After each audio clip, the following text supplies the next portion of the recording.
Hello everyone, good morning. তো দেখো মা এখানে সকালের খাবার বানাচ্ছে আর বানাচ্ছে হচ্ছে রুটি। রুটিটা কিন্তু কড়াতেই বানায় আর বেশ ফুলেও, দেখতেই তো পাচ্ছ। তো রুটির সাথে বানিয়েছিল হচ্ছে ছোলার ডাল, তরুলি দিয়ে মূলো দিয়ে।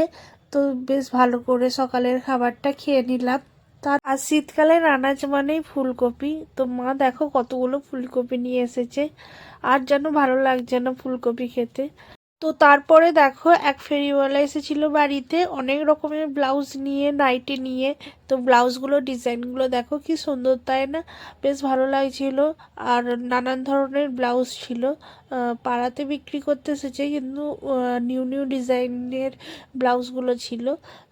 আর এখান থেকে কিন্তু অনেকে অনেক ব্লাউজও কিনেছিল। তারপরে দেখো দুপুরবেলার খাবার আজকে হয়েছিল খিচুড়ি, মাছ ভাজা আর ডিম, আর সঙ্গে তো একটা